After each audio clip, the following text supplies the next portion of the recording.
A Peugeot 208 owner in Manchester, 43,000 miles on the clock, engine destroyed. The repair bill came to £3,800 on a car worth £7,500. The culprit was a timing belt that Stellantis certified as lasting the life of the vehicle. It disintegrated before the car had barely run in, bending valves and turning a family runaround into a recovery truck job. That story isn't unusual. What makes it interesting is the paper trail.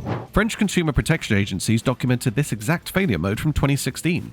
Internal technical service bulletins circulated to Stellantis dealers years before that engine appeared in the cars you see advertised today. The customers buying those Peugeots, Citroens, and Opels knew none of it. That is not a quality control problem. That is a decision.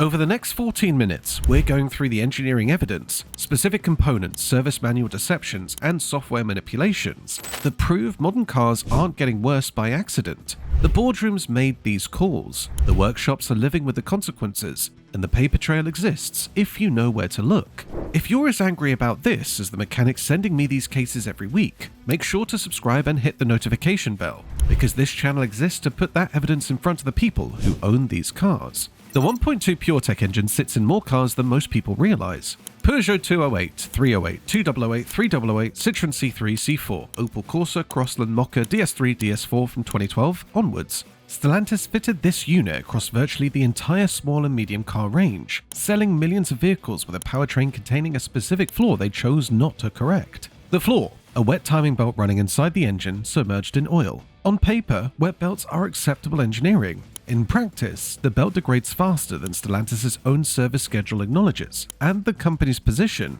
change it at 112,500 miles or never depending on variant, bore no relationship to what the failure data showed. What the failure data showed was belts disintegrating from 25,000 miles, £2,500 at the low end for a preemptive belt change, up to £4,200 once the belt has let go and bent your valves. French consumer agencies, after logging thousands of complaints, published findings showing Stellantis held internal data on premature failures as far back as 2016. The response was a quiet goodwill repair program, one that required owners to already know about it, wasn't advertised, and expired without public announcement. The cars kept being sold, the engine kept being fitted, the service schedule stayed unchanged. A belt that cost roughly 30 quid in materials, a decision to rate it as maintenance-free, a repair bill that exceeded the value of the car it lived in. None of this happened by accident. BMW's M47 diesel engine built a reputation in workshops across the UK that you won't find in any press release. Mechanics working on these units in their peak years, fitted to the 1 Series, 3 Series, 5 Series, and X3 between 2007 and 2014, will tell you the same thing without being asked. The timing chain sits at the back of the engine. Accessing it means dropping the engine or pulling it forward from its mounts. A job running to £2,500 minimum at a BMW specialist, closer to £4,200 at a main dealer, and that's before any consequential damage is factored in. The change stretches first. That's the tell. A rattle on cold starts, gone once oil pressure builds, easy to dismiss as normal.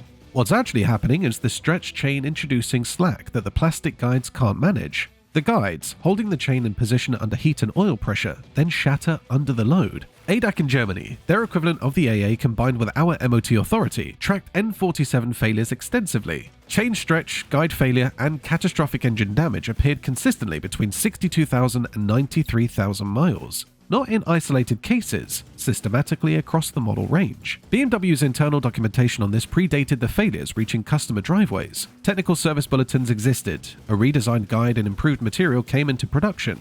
Years after the original cars left the factory floor. The cars already sold with the original design stayed on the road until they hit that mileage window, then they failed. £30 worth of plastic, a known failure rate, a replacement part that already existed. The decision not to retrofit it is the engineering evidence this script is built around. Sealed for life appears in service manuals across the industry. The transmission fluid inside your gearbox never needs changing. The fluid lasts as long as the car. Engineers signed this off. Marketing put it in their brochures. Dealers repeated it with straight faces. Here's what sealed for life actually means. The fluid lasts as long as Volkswagen wants the gearbox to last. The DQ200, VW's dry dual clutch gearbox, fitted to millions of Golfs, Polos, Leons, and A3s, carries this claim.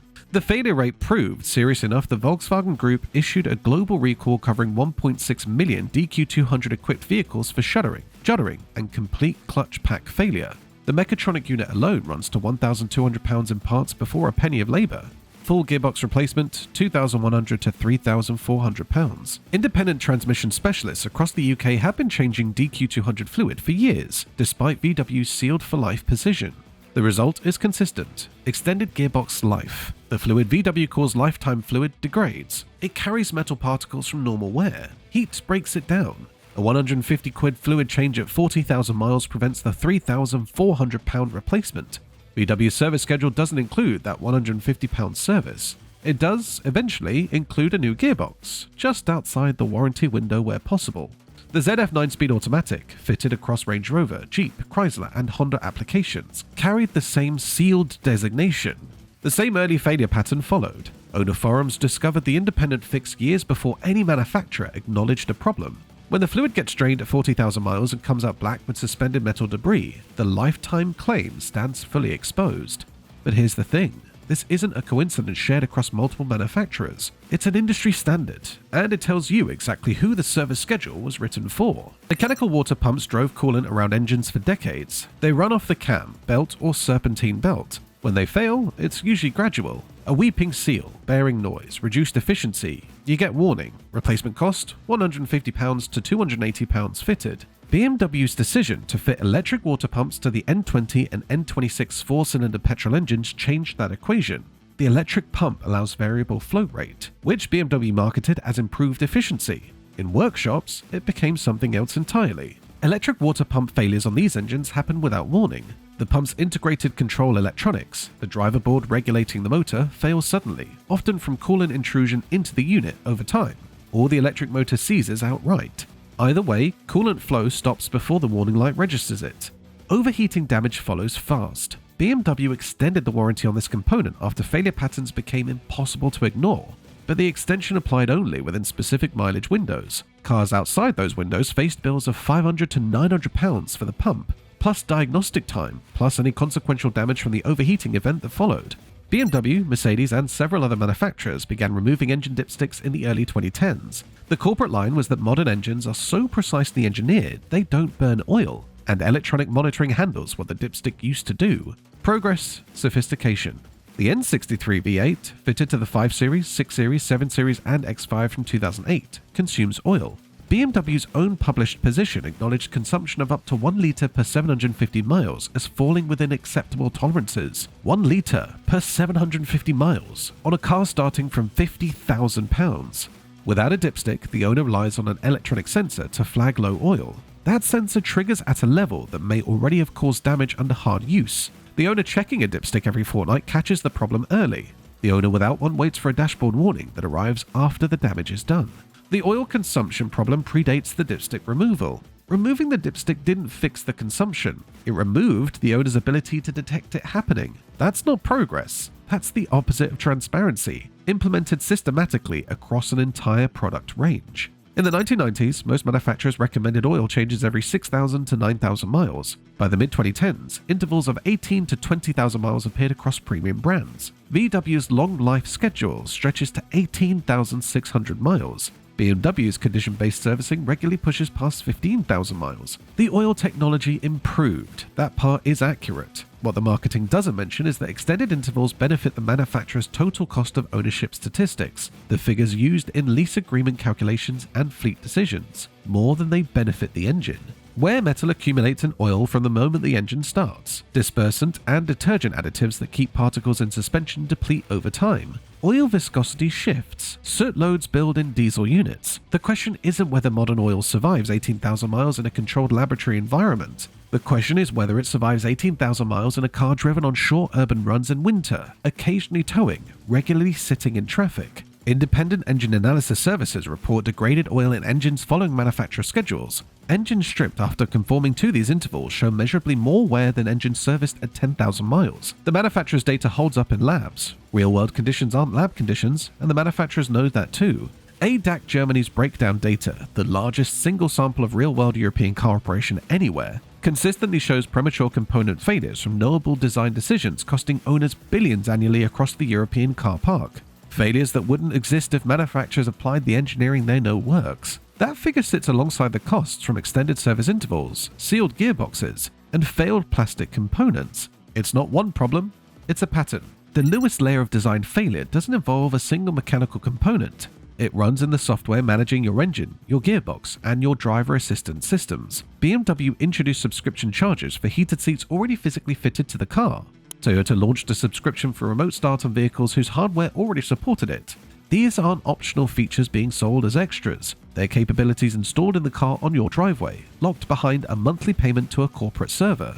The longer-term problem is what happens when those servers get decommissioned. A car from 2020 with software-dependent additive headlights, ADAS functions, and touchscreen integrated climate control relies on manufacturer infrastructure to operate correctly. When that infrastructure ends, and it will end because no company runs service for cars 20 years out of production, the functionality degrades. Not from hardware failure, from a business decision made years after you signed the purchase agreement. Cars from before this era have mechanical problems, timing chains, wet belts, sealed gearboxes. Those problems are expensive, but they're fixable. A good independent can address every failure covered in this video, if they have access and parts. You can't fix software with a spanner. When the manufacturer's servers get turned off, the feature dies. There's no independent equivalent. It's a countdown built into the car at the point of sale, and nobody puts it in the brochure. The Stellantis goodwill program for the 1.2 PureTech ran to approximately £250 million across affected European markets. That sounds significant. It represents a fraction of the profit generated from fitting that engine to millions of vehicles over more than a decade. The calculation was made and the engine continued. BMW's N47 chain failures generated class action litigation in multiple European markets. Settlements were confidential. The N47 stayed in production through 2014. The N57 that replaced it, with a redesigned chain arrangement, confirmed that the original design had been identified internally as problematic. The fix existed. It arrived for the next engine family. Owners of the original cars absorbed the cost of the transition. VW's DQ200 generated warranty claims across the full range of affected models. The quiet fluid change bulletin that eventually circulated to dealers acknowledged what independent specialists had been demonstrating for years. The sealed for life claim stood unchanged in public documentation long after internal evidence contradicted it. This is the paper trail. Not allegations, not forums, technical service bulletins, consumer agency findings, and class action records are all publicly accessible. The decisions they document to fit substandard components, to set dishonest service intervals, to withhold known fixes, weren't errors. They were choices. None of this requires helplessness. 30 minutes of research before any used car purchase changes the calculation entirely. ADAX Reliability Database covers failure rates by model and year. It's free, it's in English, and it names which years of which models carry which known failure modes. Which owner satisfaction surveys do the same for UK market conditions. The DVSA's MOT data, published publicly, shows failure rates at first MOT by model, a direct measure of what's actually going wrong on British roads. For cars already owned, the independent specialist route matters more than most owners have realised. A good independent will service shorter than the manufacturer recommends, change fluids that are technically sealed, and flag developing issues before they become destructive. They carry no incentive to sell you into a new car when the current one gets expensive to repair. Their interest is in keeping your existing vehicle running, which puts their incentives directly opposite the manufacturers. The cars that score best on every long-term reliability survey, Toyota, Honda, Mazda, Suzuki, share something specific here. Shorter service intervals, metal timing chain guides rather than plastic, transmission fluids that get changed, mechanical water pumps instead of electric, dipsticks. These aren't accidents of culture or coincidence of geography. They're engineering priorities, applied consistently, and the data shows what those priorities produce. The manufacturers whose cars end up on recovery trucks at 43,000 miles made different choices. The evidence for why is sitting in technical service bulletins and consumer agency files and confidential settlement agreements. Your job, and it's a straightforward one, is to know which cars those choices were made on and stay away from them. The oldest car in regular UK use is a 1920 Rolls-Royce. Still running, no over-the-air updates required, no sealed transmission, no plastic timing chain guides, no subscription-locked heated seats. The engineering knowledge to build cars that last exists. It has always existed. The question was never whether manufacturers could build them. The question is whether they have a reason to. The Stellantis documents, the BMW bulletins, the VW warranty data, the aggregate €40 billion annual cost sitting on European driveways. That evidence answers the question. Which failure on this list has already cost you money? Or which one are you worried is developing in your car right now? Tell me below, because if the numbers coming into this channel are right, a significant portion of you are currently driving a car with at least one of these issues already underway.